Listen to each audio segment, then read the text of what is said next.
UNED Derecho, videoclase. Hola, para los que veáis esta grabación en segundo lugar después de la de convenio, pues hola de nuevo. Para los que deseáis ver esta grabación en primer término, ¿no? Saludaros a todos. Ya he dicho en la otra que me pongo a vuestra disposición, tanto Pedro como yo. Y en todo caso, encantado de saludaros por lo menos desde el fondo de los medios informáticos.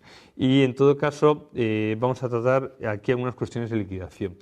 Las premisas de las que voy a abordar la liquidación de nuevo son las mismas que las desde el convenio. No voy a hacer un estudio exegético artículo por artículo. Tenéis la ley siempre está a la mano y la jurisprudencia siempre está en la base de datos a 2 clics de ordenador. Con el tiempo y la dedicación va saliendo todo. Mi principal finalidad en esta sesión es ilustrar algunos problemas singulares, llamativos, aprender a pensar la ley de un modo libre y espontáneo, porque los problemas al final prácticos cuando surgen no están resueltos ni en ninguna sentencia, ni con la ley, ni en ningún libro o doctrina, sino muchas veces requieren respuestas novedosas e intuitivas. Eso es ser profesional, eso es la capacidad del profesional, dar respuestas nuevas a problemas nuevos, saber pensar los problemas jurídicos. Como todos sabemos, la fase de liquidación, aunque no es la que preferentemente desea la ley para el concurso, sino que sería un convenio de continuación, la solución liquidatoria es la que abarca el 99,8% de todos los concursos. Los concursos no acaban en convenios de continuación, acaban generalmente en liquidación, o incluso tras el convenio se abre posteriormente la fase de liquidación. La fase de liquidación, una vez han quedado aquilatadas en los textos definitivos del informe de administración concursal las masas pasivas, a quién debemos y por qué orden debemos, y la masa activa, el inventario, cuánto tenemos, está destinada a realizar el reparto, el pago en la medida que sea posible, y es donde se plasma efectivamente la pars condictio, el sacrificio, la comunidad de pérdidas de los acreedores en el concurso. Es por lo tanto la fase culminante para realizar la finalidad del concurso, que es el trato paritario en la comunidad de pérdidas de todos los acreedores que concurren con sus créditos a un patrimonio que es insuficiente para el pago de los mismos, ¿verdad? ¿Hay que esperar a que termine la fase común para que se abra la fase de liquidación? No. Antes el artículo 142 bis, que fue derogado por la Ley 38/2011 de 10 de octubre, establecía lo que se llamaba la fase de liquidación anticipada. Ahora sigue existiendo la liquidación anticipada, pero ya no tiene una regulación específica, sino que está insita en la propia fase común. El artículo 142, apartado primero, dice que en cualquier momento el deudor podrá pedir la apertura de la liquidación. Incluso, la ley no lo dice, lo digo yo, incluso puede pedirlo en el propio escrito de solicitud de declaración de concurso. La ley señala en ese punto que en ese caso el juez abrirá la fase de liquidación dentro de los 10 días siguientes. Nada impide, y generalmente se hace así, a que cuando el deudor solicita la apertura de la liquidación, ¿verdad?, en la propia solicitud de concurso, el juez, en el auto que declara el concurso, tenga por aperturada la fase de liquidación. En estos casos se tramitan en paralelo, conjunta y concurrentemente las fases común y la fase de liquidación. La cuestión aquí es, ¿qué efectos se aplican?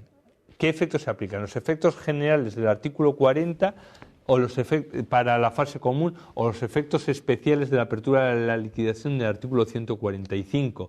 A mi modo de ver, como se abre la fase de liquidación en el propio de declaración de concurso, se aplican los del artículo 145, es decir, no se aplica el régimen de intervención, sino ya directamente el de suspensión de facultades por la administración concursal. Esto es importante, el cese, y además se acuerda también la disolución de la sociedad, que si el concursado es persona jurídica, se acordará la disolución y se pasará a inscribir en el registro mercantil. Lo que no hará será liquidarse conforme a la ley de sociedades, ¿verdad?, de capital, sino se liquidará conforme precisamente la liquidación de concursal. No se nombran liquidadores ni quedan revestidos del nombramiento de liquidadores los que antes fueron administradores societarios. Toda esa tarea la van a hacer los administradores concursales. ¿Quién presenta en este caso? Ya estoy hablando de la liquidación paralela, a la fase común. ¿Quién presenta el plan de liquidación? El plan de liquidación lo presenta, el plan de liquidación lo sigue presentando la administración concursal, conforme al artículo 148. Esto es un cambio importante porque anteriormente, con el artículo 142 vigente, quien presentaba el plan de liquidación era el propio deudor. A mi modo de ver, esto era un defecto, porque el plan de liquidación es el plan director, la línea maestra a la que se ha de ajustar la administración concursal en la realización de bienes y el pago de los mismos. Pues bien, claro, al ser presentado este plan maestro de la liquidación por el deudor, realmente se estaba haciendo bailar a la administración concursal con la música tocada por otro. Siempre es mejor bailar con la música que elige uno mismo. Por lo tanto, siendo responsabilidad de la administración concursal la liquidación, parece más lógico y coherente dejar en su potestad, en su poder, ¿verdad? En su potestad y su poder, la presentación y la elaboración del plan de liquidación por su parte, como hace actualmente el artículo 148. Es importante también recordar que uno de los efectos generales es, con la apertura de la liquidación del artículo 145, cesará el régimen de intervención y pasará a aplicarse el régimen ya de sustitución, en todo caso, por los administradores concursales, sin excepción. Este régimen de intervención, ¿verdad?, es el mismo que el régimen de suspensión del artículo 40, no, en las personas jurídicas no, y esto conviene recordarlo. El artículo 145.3 dice que además de aplicar el régimen de sustitución, los administradores societarios cesan en sus cargos y son sustituidos por la administración concursal.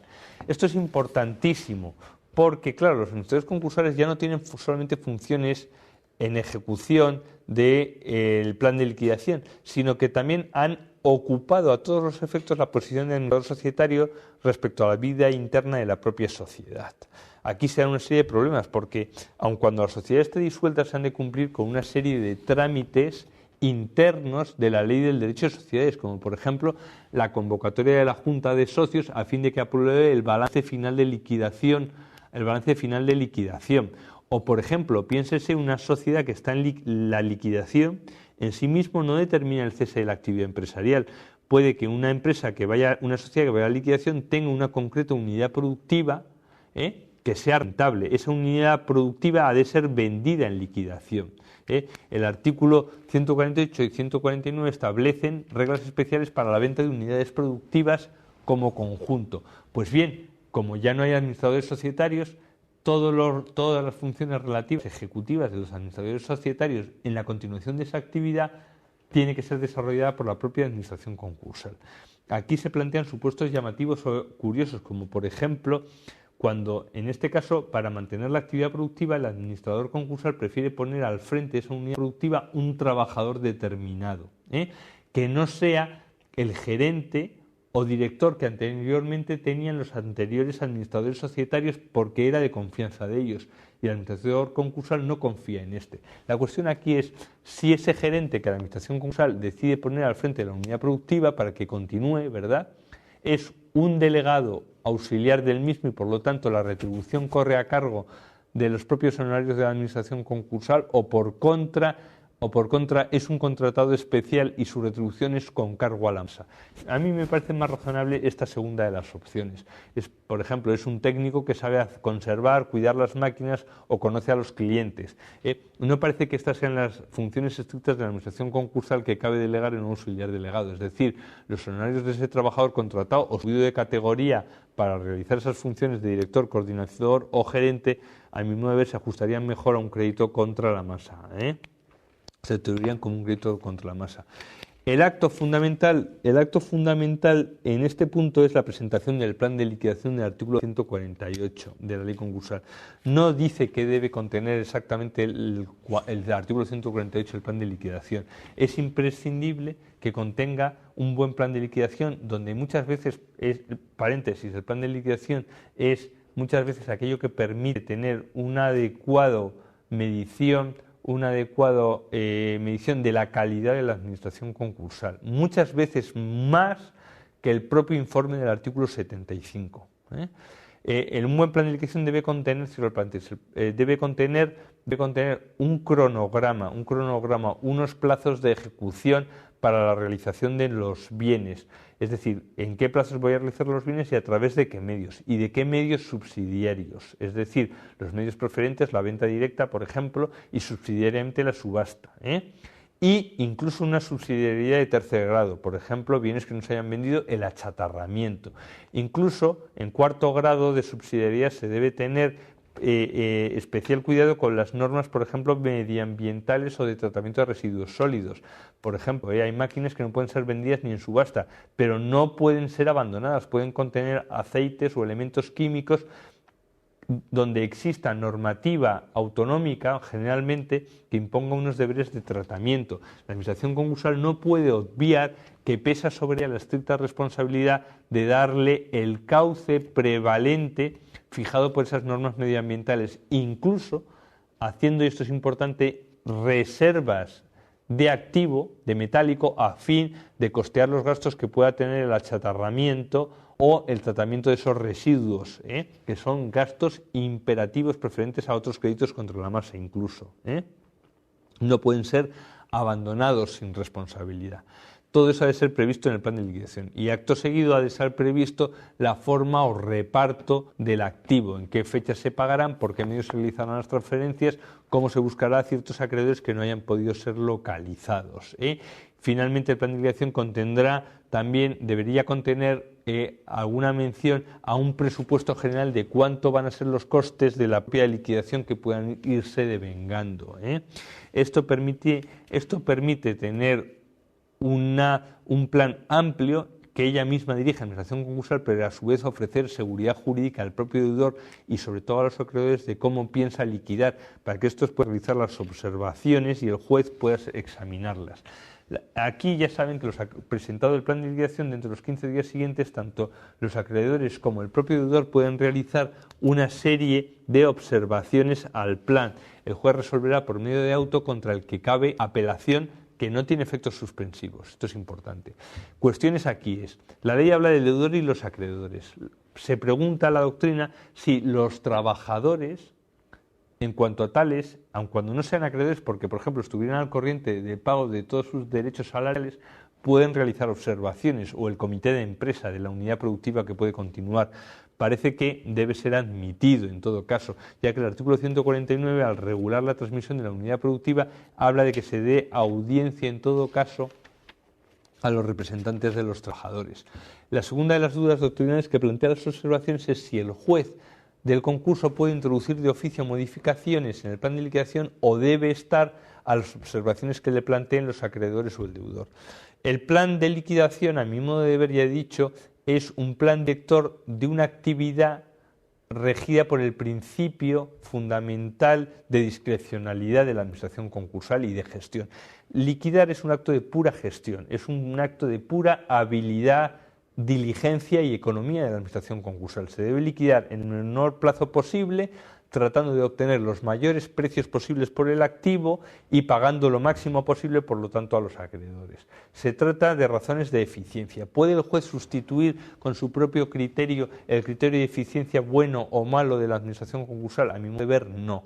El juez sigue siendo un órgano de derecho y solo debe inmiscuirse o actuar en cuestiones estrictamente regladas por la legalidad. No debe entrar en cuestiones de pura eficiencia. Por lo tanto, en ese sentido no puede actuar de oficio el juez. Yo creo que queda delimitado en cuanto a las cuestiones planteadas por el propio deudor o por los acreedores, y sujeto, a mi modo de ver, a las mismas. También se plantea la cuestión de si, ya saben ustedes que el artículo 100, esto daría derecho a otra sesión, y si a Pedro no le parece mal, podríamos realizar una posterior clase, ¿verdad?, grabada, que abordase algunos problemas concretos especiales en la liquidación, pero bueno, se los apunto. Ya saben que el artículo 155, especialmente los apartados 3 y 4 de la ley 155, regulan unas formas específicas para la liquidación de los bienes sujetos a privilegio especial, es decir, generalmente los hipotecados. La duda aquí es si el administrador concursal a la hora de realizar su plan de liquidación puede otorgar un tratamiento especialísimo a alguno de estos bienes, que ello pase desapercibido al acreedor hipotecario, y al aprobar el plan de liquidación quedan derogadas las normas del artículo 155. Esto existe problemas prácticos planteados, y además la doctrina debate vivamente sobre ello. Los intereses bancarios defienden, y los letrados defensores de estos intereses bancarios defienden vivamente, ¿verdad?, que el artículo 155 es imperativo, que en principio, de acuerdo con el artículo 57, además de la ley concursal, que la venta o liquidación de los bienes sujetos a hipoteca deben hacerse precisamente por el procedimiento hipotecario, salvo que se use subasta, salvo que se use alguna facultad especial del 155 tercero o cuarto, ¿verdad?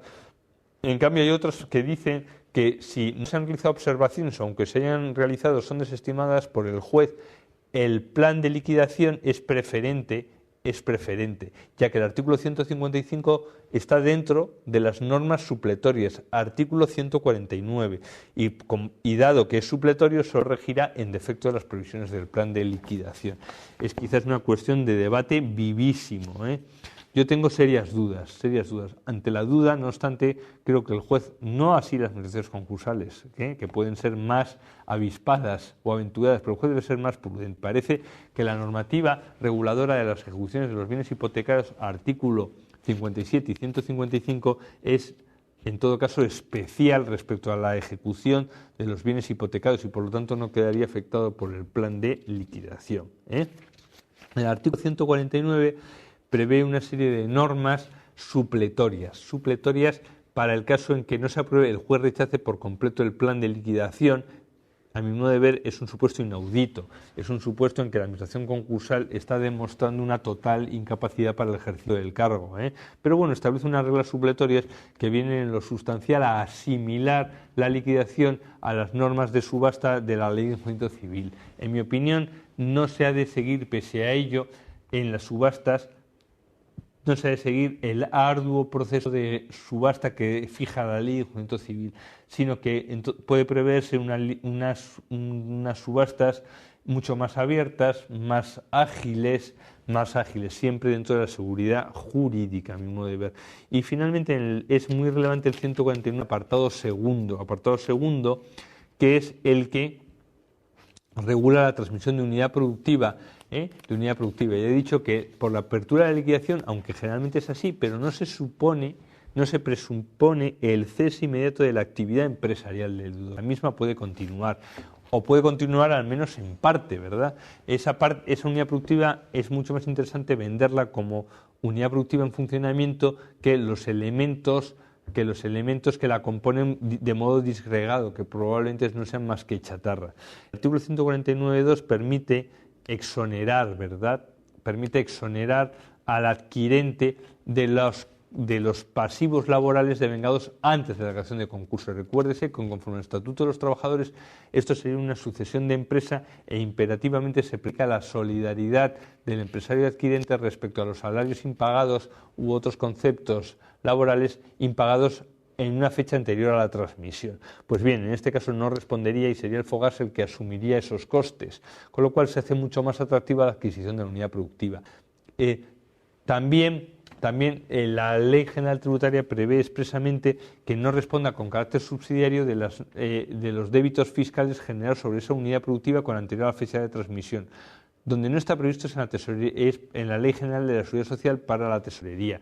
Aquí ya me he remitido anteriormente al asunto Llamas, auto del Juzgado Mercantil de Barcelona, ponente Ribelles Arellano, y el auto de la sección 15 de Barcelona, ponente Ignacio Sancho Gargallo, asunto Llamas, me parece que es del año 2007, y el de la audiencia del año 2008, en que determinan que también los pasivos ocultos de la Tesorería General de la Seguridad Social quedarán exonerados.